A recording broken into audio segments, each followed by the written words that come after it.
সংসারকে সাজিয়ে গুছিয়ে রাখার পরেও আমাদের এক্সট্রা অ্যাক্টিভিটিসগুলো অনেকেই সহজে নিতে পারেন না। অনেকের কাছে এই ধরনের কাজগুলো খুবই সহজলভ্য, কিন্তু যারাই এর পেছনে সময় ব্যয় করে তারাই জানে কতটা সময়ের প্রয়োজন হয়। হ্যালো, কেমন আছেন সবাই? গতকাল সারাটা দিন কিভাবে কাটিয়েছি তা নিয়ে থাকছে আজকের ভিডিওটি।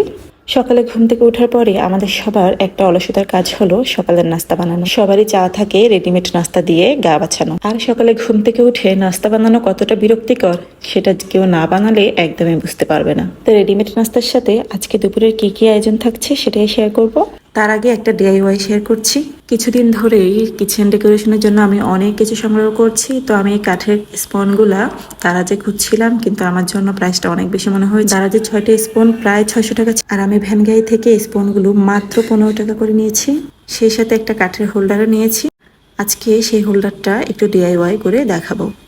খুবই সিম্পল একটা ডিআইওয়াই করব। বাসায় থাকা কিছু দড়ি দিয়ে আজকে ডিআইওয়াইটা শেষ করব। এই হোয়াইট কালারের দড়িগুলো দিয়ে আমি ডাবল সাইডের টেপ দিয়ে অ্যাটাচ করে নিচ্ছি। আর দড়িটা যাতে ভালো করে বসে থাকে তার জন্য গ্লু গানটাও ব্যবহার করছি। কিছুটা ডিআইওয়াই করার পর থেকে আমার এখন ডিআইওয়াইয়ের প্রতি অনেকটা ঝোঁক বেড়ে গেছে।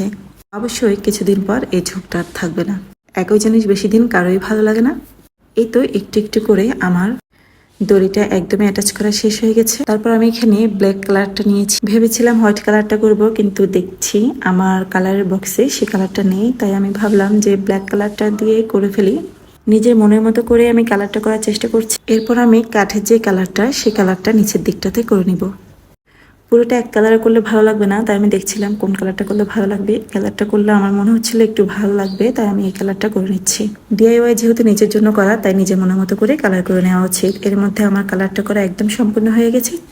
এবার চলুন রান্না বান্নায় চলে আসা যাক। আজকে কাতাল মাছের মাথা দিয়ে মুড়িঘণ্ট করার চেষ্টা করব। ফ্রাইডেতে একটু নতুন নতুন কিছু করতে আজকাল আমার ভালোই লাগে।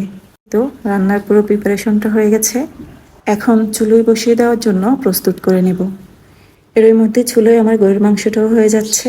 আর এই তো মুড়িঘণ্টটা চুলোয় বসিয়ে দিলাম। এর মধ্যে আমার প্রায় সব রান্না শেষ। এখন চলুন পুরো পরিবেশনটা দেখে আসি।